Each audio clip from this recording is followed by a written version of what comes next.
Greetings and salutations, everybody. Welcome to another Friday video here, and of course another 80s entry, as I've really been enjoying kind of revisiting some of these titles or checking them out for the first time. For this entry, went ahead and tracked down Cellar from 1987. This film is starring Debrah Farentino, and it's written by Mancini, who's perhaps best known for the Child's Play franchise. It's directed by Carlo Buechler, who has an extensive career in special effects and makeup, but has also directed several films such as Troll and Friday the 13th Part 7. And the synopsis for this film is as follows. A comic book artist, Whitney Taylor, is doomed to repeat history in a most grotesque way when she unleashes a demon after drawing it. So, needless to say, this one had piqued my interest because of last week's video about I, Madman, where reality and the written word kind of overlap and cross into each other. You can check the end screen of this video for a link to that one if you did miss it, so that'll be coming up at the end.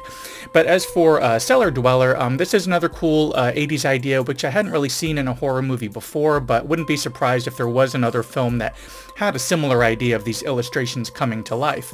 But in this case, not just the illustrations as far as the characters, but even the entire situation that they're within. So we open with a nice bit of Combs here, some Jeffrey Combs as an illustrator creating his Cellar Dweller comic. Now, part of his inspiration seems to be coming from this book of the occult that has this large pentagram on it that he's kind of leafing through, using bits of like text from the book for some of the dialogue in the comic, so that Cellar Dweller can kind of have a little bit more depth in each panel. But this book, being mystical and such, also allows what he draws to be coming to life. So this artist, working on this comic, brings this creation to life and is killed in the attempt to take it out. 30 years later, the shop is kind of like a retreat or a school for other artists, which is where our lead character, Whitney, played by Farentino, comes in. Now, her character had grown up being a fan of these comics. She's set on taking up the mantle and bringing them back. Now, she'd started with duplicating his work when she was really young and has now moved on to creating full works of art within that style. And she's excited to be practicing this, to be practicing her work amongst other artists, some of whom switch around from what medium they're into. They're definitely not all into the same thing she is, and one of which she has a bit of a checkered past with. And this, coupled with her interest in comics being kind of looked down upon, seems to kind of like set up some conflicts here. So many conflicts that someone even tries to blackmail her by staging a recording to make it look like she is actually just plagiarizing the original artist's work. But as she's getting to know people and working on her project, even clearing out the basement where her idol had worked and ultimately met his demise, so she could have a different workshop that's a little bit more private, this book is found, kind of uncovered, and it ends up bringing her works to life as well. So situations she is drawing to vent about whatever had happened that day are happening in real life. People are being taken out, and the Cellar Dweller creature occasionally popping off the page and wreaking havoc. So there are conflicts with others as she's trying to get settled in, this mystery about what's, kind of happening with these drawings and everything. And then, of course, we're left with how is she going to stop it and kind of get everything under control. Now, I'm surprised that this one isn't more well known. I hear it come up every once in a blue moon, and I was only reminded of it a few months ago while I'm watching or listening to an episode of the Colors of the Dark podcast. And I think at the time, maybe Cellar Dweller wasn't available on any streaming services in our solar system. But currently it is available on Tubi and a few other outlets if it does sound interesting. Now, it is a short one, only, at about only like an hour and 17 minutes. But aside from this story, which works really great for this length, you also get some really great 80s practical effects. Whether it's the kind of gore and kills that happen, or especially in the design and execution of the Cellar Dweller creature itself. Often kept partially in the shadows, especially for wide shots, we get just the right amount of this beast. Not so much that we can see too much detail or lack of detail perhaps, which may make the effect not work. Just enough that it all is sold really, really well. So check this one out if you haven't seen it and it sounds interesting. Now, for a little bit more to go into, not much more, but just a little extra few words here. I'll put up the little spoiler alert here because there may be some spoiler options here. Actually, there definitely is one.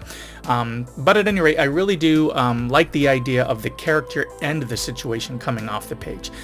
But it can be kind of corny at times, comical even. as we hear strange, like comic book inspired sound effects for some of the situations where things would just pop off the screen. I think it keeps things pretty light though, which feels like it's on purpose to do that, to not get too dark with it. There's also some real corniness toward the end, where she draws the Phillip character kind of back into life, and eventually everybody else from that retreat. It's very cheesy, you know, drawing them, bringing them back, all gonna live happily ever after, but especially kind of strange because then how in the rush of trying to burn everything Cellar Dweller related to destroy him, she accidentally lumps the drawings of everyone else in the same fire. Or didn't realize it would take them out as well. Not really sure. That's the only part I wasn't clear on. So question, if you have seen this, what did you think about that ending? Did she make a mistake burning the works, or did she just not realize that burning these works would then destroy everybody who she just brought back? Anyways, a final bit that I really enjoyed were the call-outs in the background. We see posters for Reanimator and Troll, which is another one that I really do want to revisit soon, and I believe it's also on Tubi, and Ghost Town, which I remember the VHS box cover for, but I know I never did get around to seeing it. But anyways, taking this down to wrap things up. Ultimately, I thought this one was great. You know, it's short, to the point, quick introduction of our characters and the situation that they all find themselves in. It's an interesting idea, which I would actually think it pairs really well as a double feature with I, Madman. We get those great practical effects, and, you know, they were really executed well with what they had to do, you know, what they had to work with in the 80s. So it was really sold well. And all of it wrapped up in this fun 80s horror film, which, while I rarely hear mention of it, and I only remembered one scene, the fake plagiarism footage portion, but anyways, with all that, I still feel that this one is more than worth checking out. And speaking of checking out, thanks for checking out my latest quick video here for Cellar Dweller from 1987, which at the time of this video is on Tubi, Amazon, Philo, Fubo, and MGM Plus. So if it sounds interesting and you're looking for something to check out, go ahead and head on over to one of those providers to give it a watch. Anyways, that's all I've got for this one. Thanks for coming by and for sticking around to the end of the video. There's going to be that link in just a moment for I, Madman popping up, so be sure to check out that one if you haven't already. Be sure to give me a thumbs up if you enjoyed, and if not already a subscriber, consider subscribing, and I will see you in the next one.